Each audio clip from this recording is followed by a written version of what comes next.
Welcome, everyone. Thank you so much for joining us for today's Appraisal Buzzcast. If you haven't already, make sure you subscribe below and get notified as soon as the latest Buzzcast is published. Today, we'll be speaking with Joan Trice, CEO of Allterra Group, and Peter Christensen of Christensen Law Firm.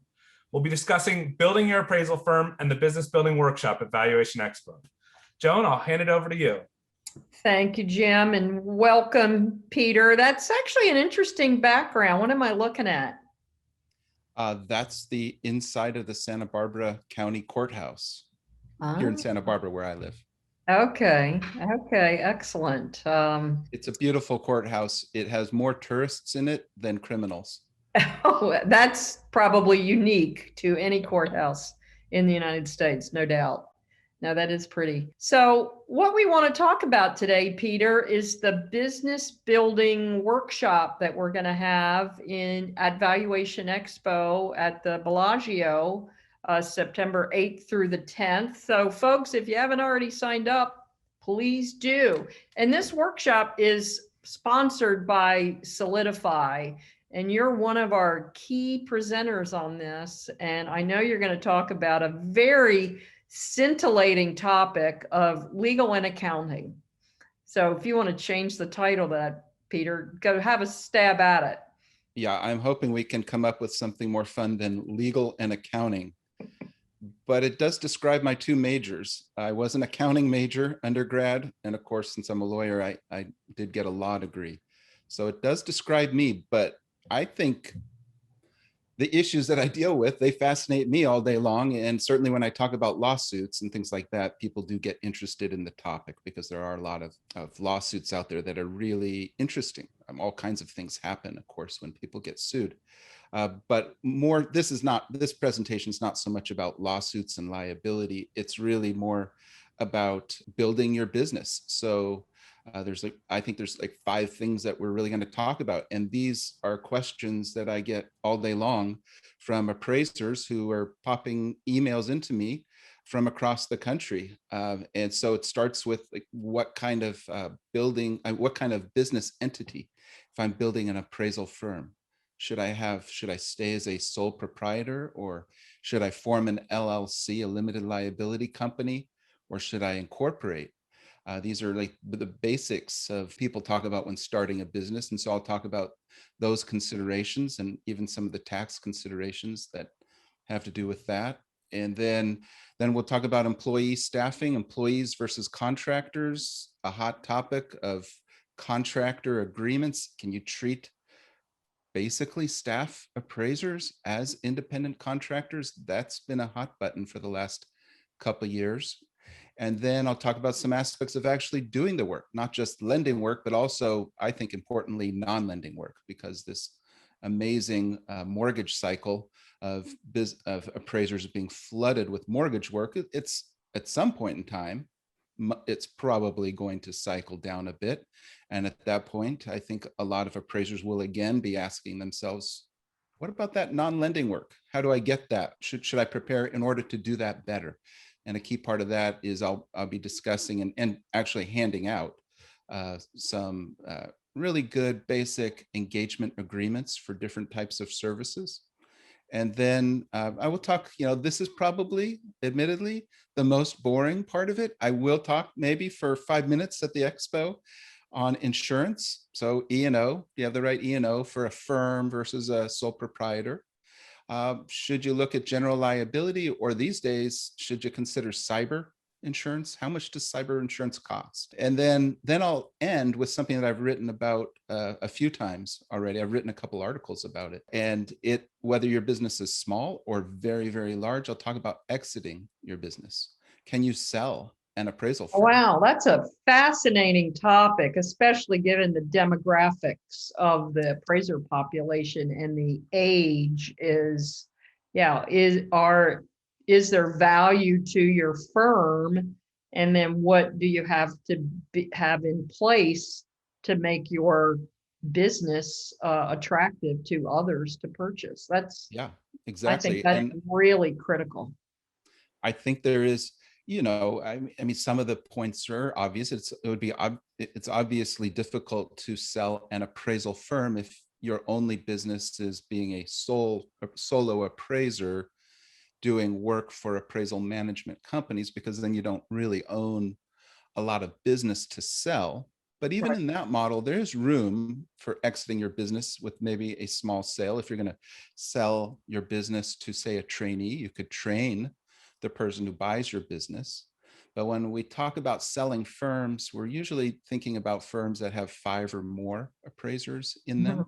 Mhm. And right now in this market, especially on the commercial side, but I think there's room for growth in this on the residential side.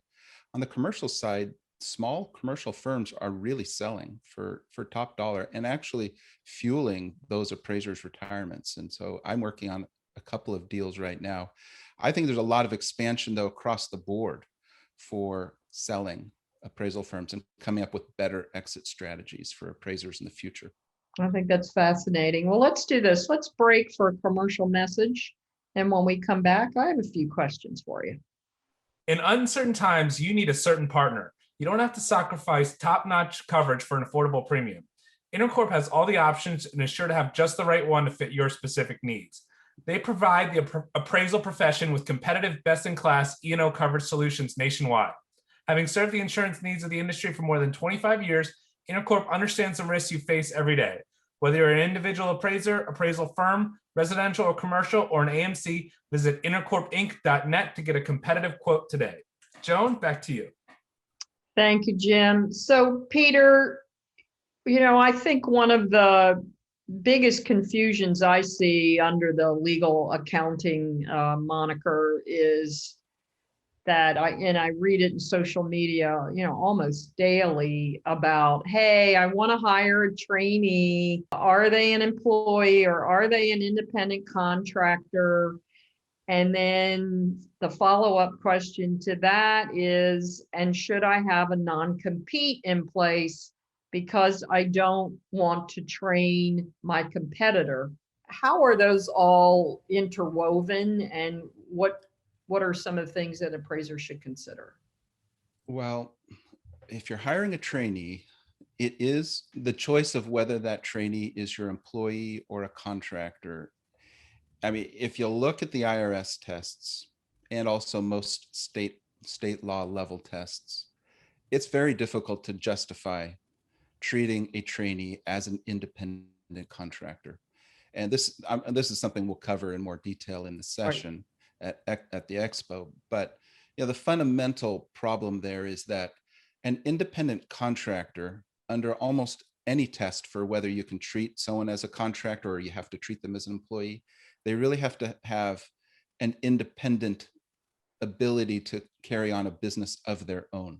They have to be actually an independent business in many ways. And so it's really hard. I'm kind of cagey in my words here saying it's really hard. I mean, because so many appraisers do that. And so, I might be in a spot where I have to defend an appraiser who's treated a trainee as a contractor. So I'm saying it's hard. I mean, I'm not saying it's outright illegal, but it is hard. It's very, very difficult to legally justify treating a trainee as an independent contractor because they're not engaged in an independent business from the supervisor who's training them. The trainee cannot go, really practically speaking, go hold out their own appraisal shingle and start getting independent appraisal work of their own, independent of a supervisor. So that is a key consideration. Now, at the expo, I'll talk about the real world risks and what appraisers do in the real world and maybe how they deal with some of those risks. But then your second question was, well, non-competes. Now, can you have an independent contractor sign a non-compete? Isn't that sort of...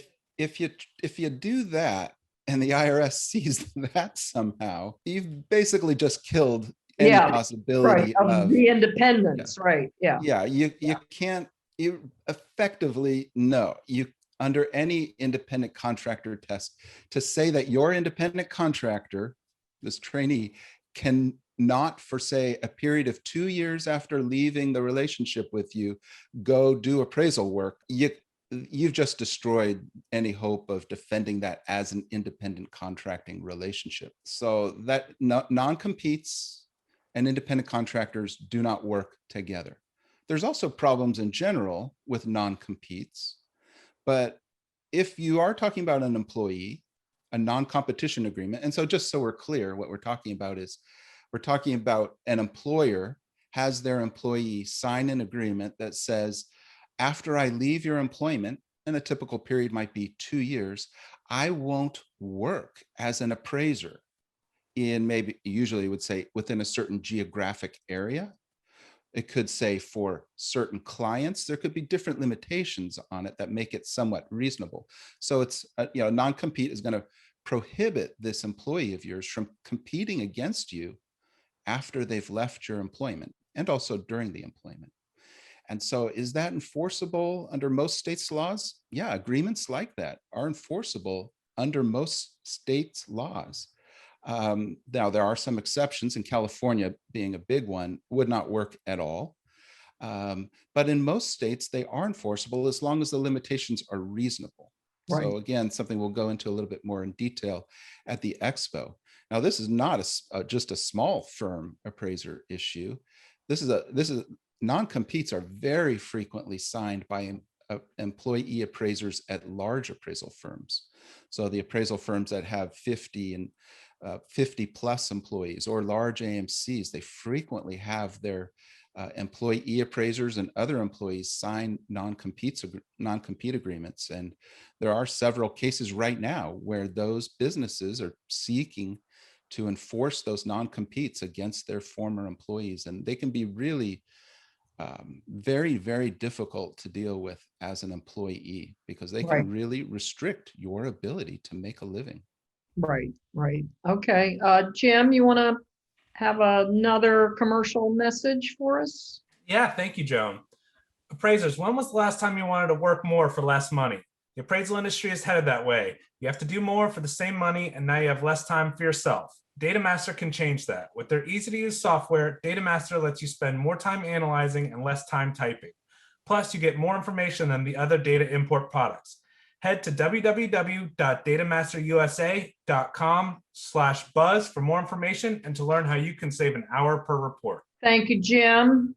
So, Peter, I know not only just mentioning legal and accounting, it makes people's eyes glaze over. And but Joan, we're going to change the title of my session, right? I know it's currently titled Legal and Accounting, but we're going to come up with something. We're going to have to make it hotter. sexier. All right. Well, I'll leave that to you, Peter. I want our audience to realize that the point here is just not compliance for compliance sake. It's actually just to help them save money and make money. Because aren't there really some, if they set up their entity properly, aren't they A, shielding themselves from liability, and B, maybe setting themselves up for some tax implications that can save them money? It's possible on the tax side to save for a small bit of savings. But I think the main reason that appraisers think about having an LLC or a corporation for their appraisal firm is the liability aspect that you brought up. And so, but then, there's this thing, and I frequently talk about it, when you sign an appraisal report as an appraiser, you're responsible for your own professional work. So you can always be held liable for appraisals you do yourself. But where this LLC or corporate form of business becomes so important is the moment you hire an employee, or the moment you have another appraiser, whether they're a contractor or an employee, working for you.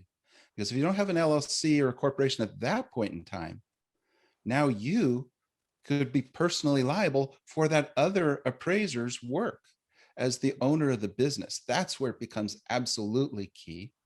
And so that's a key reason for setting up an LLC or corporation. But then secondly, it can make exiting that business, which we talked about earlier, a bit easier. If you're going to be selling a business down the road, or maybe you're going into business with several appraisers in the future, it's going to make it a lot easier to pursue those kinds of options if you have an LLC or a corporation. I've left out partnerships because those aren't that useful in this context. They're not as useful in general as corporations and LLCs. Gotcha. Okay. Well, fantastic. So, Peter, in closing, tell us why an appraiser should attend this session and what should they walk away with? Well, as far as my part of the session, because there's 4 other presenters, I think what appraisers will walk away from in my session is real tools that they can use to work on their business, to make their business more profitable, to enable them to make more money, frankly, but to do it safely and to do it correctly, to do it with a possible exit strategy in mind. So those are the key takeaways that appraisers will get out of my session. And then, so it's really about working on your business rather than in your business, rather than just getting the appraisal work done.